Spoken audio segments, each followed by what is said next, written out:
All right, so today, bear with me. I'm trying something new. Let me know if you guys like this, but what I want to do today is I want to break down my last spoken word video.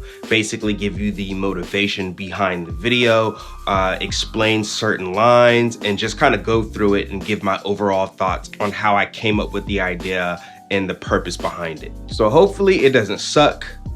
We'll see. So if you haven't seen my last spoken word video, there will be a link up here as well as one in the description that you can click on. I advise you go watch that, then come back here to watch this so you can understand exactly what I'm talking about. All right, without further ado, let's just get into the video.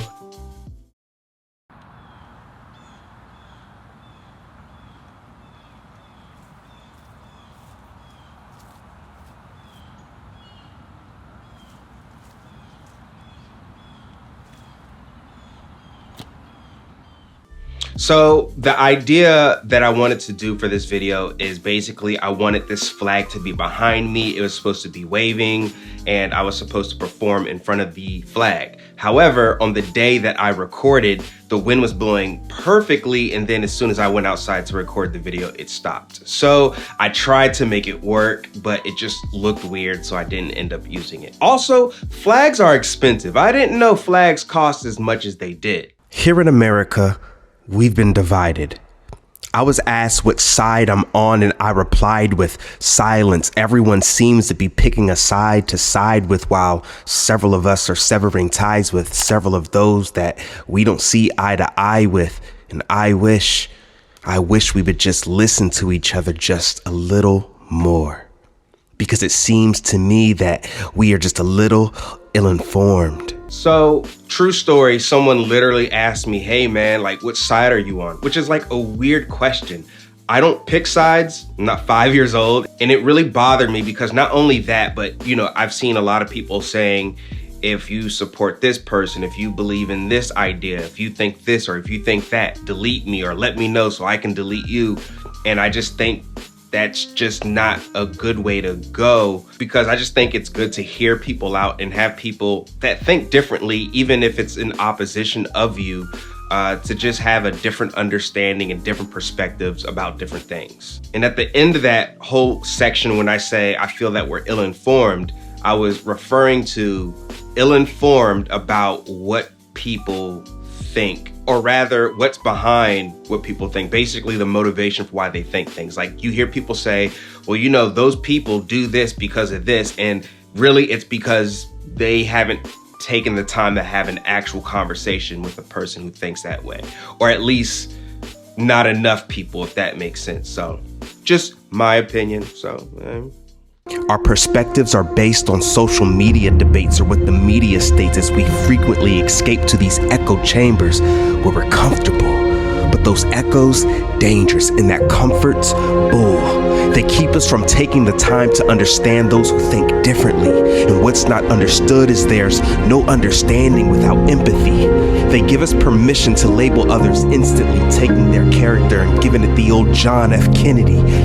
Yeah, so basically what I'm saying right here is, you know, everybody's on social media going back and forth. And honestly, we take those interactions with people, and I'm guilty of doing this too, and we base something we believe based on those interactions. And those interactions are such a small portion, and they're not even authentic interactions, because when you can't hear someone's tone, when you can't hear even like inflections, you take things a certain way. So a lot of times people don't really end up having constructive conversations. They usually just end up trying to be right.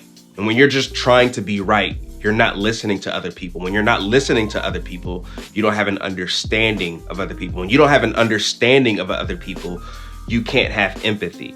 So that's why I say there's no understanding without empathy. And with that has caused a lot of people to just delete people, delete friends, delete family, and then you just surround yourself with people who all say the same thing and think the same way. And I just think that's dangerous as a whole, because then it just puts you in this place where you're always biased and you're opinionated and you don't have an open mind to hear other people out.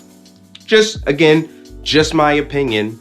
That's the motivation behind that section. Oh, and I really like the last line in that, you know, taking their character and giving it the old John F. Kennedy. I thought that was a really dope line. But self-explanatory, you know, he was assassinated. So I think a lot of times people do that. They assassinate people. I've had friends, like close friends, who have talked about me because of something because they believed that I was voting a certain way. And these are people that in my face have told me, hey man, I love you, you're so great. And then behind my back, they were just talking about how bad of a person I am to other people, who then took that and said, oh, it must be true, without ever having a conversation with me. So again, when you get lost in those echo chambers, it's very easy to take those validated beliefs from people who just are gonna say whatever you say and vice versa and just run with it. So yeah.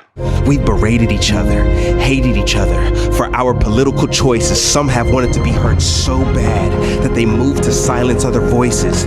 We blame them and they, self-reflection excluded. We post daily about how them and they are the problem, but never about a solution. Yeah, so basically right here, I just think that if you're gonna sit around talking about who the problem is, this is the problem, this is the problem, this is the problem, I'd rather not have a conversation with you if it doesn't go anywhere beyond that, because I literally know people, and this might be anecdotal, but I know people who all day, every day will just post about a group they hate, a certain type of people they hate, and that's all they do. It's just complaining. If all you're gonna do is complain, that's just non-productive, bro. Like, you're saying the same thing every single day. We get it. You don't like these people. Which goes back to the first line, we've berated each other and hated each other for our political choices. Some have wanted to be heard so bad that they moved to silence other voices. Goes back to deleting people on social media or out of your life. Like, nope, don't wanna hear you. Nope, I've watched us desecrate the life, then celebrate the death. For those that we don't agree with, we blame it on the right, and then we blame it on the left, when they both are really scheming. There have been a few people that have died this year, and you go and you see what people are saying about them, and I'm just like, bro, like, one thing I don't play with is speaking ill on the dead. I just don't, especially when it's someone that you don't know. Yeah, it's kind of lame, but people do it, so. Headlines have lead minds as if there's no time for reading. We argue about whose opinion deserves to be heard, and really there's more balance that's needed. I mean, my God, we've been talking about civil war, all because we can't be civil more. Willing to trade lives for ideology. We've chosen pride over choosing to treat others properly. Headlines have lead minds is basically, this is one of the things that I want to make clear. I don't know the data on this. I'm just basically talking about my experience with people in my life. And a lot of people read the headline, or they'll read the headline in the first paragraph, and then they talk about the thing like they know it. They don't. And I did look up some stuff after I wrote that line, and there does seem to be some loose data. I don't really want to quote the stats because I need to do more digging into it. But it seems like there's a large portion of our society that literally just reads the headline of something and shares it. And I think that's a problem. We got to read more. Also, I just want to say, if you notice in this entire spoken word, I didn't mention any group. I think the only thing I mentioned was blame it on the right or blame it on the left. I didn't mention any specific group, and I purposely didn't do that. I also purposely didn't put any clips of real politicians or any group or anything that you could identify, because I didn't want this to be a piece that you could take and say, he's talking about these people. No, I'm talking about everybody. Everybody on all sides of the different fences that you're standing on the side of, I said that weird. You know what I'm trying to say. Shut up. Let's move on. I mean, why are we so unable to have an authentic conversation about race? Let me guess, it's all because of the other side. See, it's easier to play the blame game, but that same game won't bring change if we can't look inside. I'm talking about, how race was a big issue in 2020. And I mean, to be honest, it has been, I guess, for a while, and that was kind of like the powder keg in 2020. with the whole George Floyd situation. And the thing that surprised me the most is how unwilling a lot of people were to have conversations. But I think that there is a extreme lack of understanding because you've surrounded yourself with people who look like you mostly, who agree with you mostly, and you have yet to step outside of that. And I've even had conversations with people I don't agree with, and we're still good friends because we've had a conversation. It's crazy to me that that's the hardest thing to do. Like, I just don't get it. I just don't get it. It's very easy to sit in the comfort of your home, to sit behind your screen and go, it's their fault, not mine. They're the problem, not me. They're doing all the wrong, not me. And that gets us nowhere, because guess what? What you're saying, the other people are saying the same thing. And there's always three sides to any issue or conflict, right? There's this side's truth, that side's truth, and then the actual truth. You know, I hope I'm not over explaining these things. So we'll see. And in stride, I've realized that at times I too have been part of the problem. I mean, it's so easy to judge someone using hashtags and backlash as we sit behind our screens, a mad dash to attack fast, some unafraid to become obscene. But do we ever look at ourselves with the same scrutiny, with the same lack of grace? Do we cancel ourselves for who we used to be and for our past mistakes? This last part, I wanted to say that, like, hey, look, I'm not coming to you as a person who's saying, look at all these people who are doing something wrong. I'm included in this too, you know? And I think it is very easy to sit behind our screens and judge other people. That's easy. I know people, like, again, I know people who post every day because that's what they do. But again, then I ask that question. This is like one of the things I want you to leave with after listening to this video. Those same people that you're judging, do you judge yourself with the same intensity? Do you use the same metrics? If you're judging someone on their past and you're saying they need to be canceled for something they did or they said, right? Have you said something that deserves to be canceled? And if you did, do you take it upon yourself to go, I'm canceling myself? You know what I'm saying? Do you take the same way that you look at other people and say, those are the problems, those are the people that are wrong? Do you look at yourself the same way? I used to think that being the change that you want to see in the world was just a cliche, until I realized that it's leadership. And if I truthfully want unity, then I have to be the shift. It's okay to disagree a bit, but I can do so with a peaceful twist. And I haven't lost hope in my country. I believe in it. But I know that if I want to see more love and less hate, then I have to love first. Because at the end of the day, you can only control what you do. And I know love works.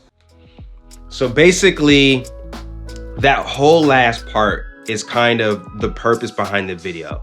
It's that if you're gonna call yourself a leader, just in general, then you should take lead on doing the thing that you think America needs, in my opinion. And it wasn't meant to be a negative thing. And that's why I said, I haven't lost hope in my country. I still believe in it, right? But at the same time, if I think that we need more understanding and more listening and more conversations, that means I need to start with myself doing that. Because I can sit here and go, you need to have more conversations. You need to have more understanding. You need to have more empathy, right? But it's not about telling you what you need to do. It's about being a leader and just doing it. Kenny has to be the leader. Kenny has to have the empathy. Kenny has to be the person that's willing to have a conversation with someone that they agree with. And that's the way that I'm going to change the world, right? Really cliche, you know what I'm saying? A little corny, but truth nonetheless. So that's basically the purpose behind this video. So if you saw the spoken word video, I hope you enjoyed it. If you didn't, that's okay too. Either way, let me know in the comments what you think. Let me know your thoughts. Let me know if there's something that I missed, something that you think I'm wrong on. Again, I want to have more conversations. So what are your thoughts on America being divided? So again, it's the first video of its kind. If you guys like it, smash the like button and I will do more for the other spoken words that I'll be doing. And yeah, it is 9:30. So I think I'm gonna go to the gym. I'll see you guys in the next video. It's your boy K Soul. Peace.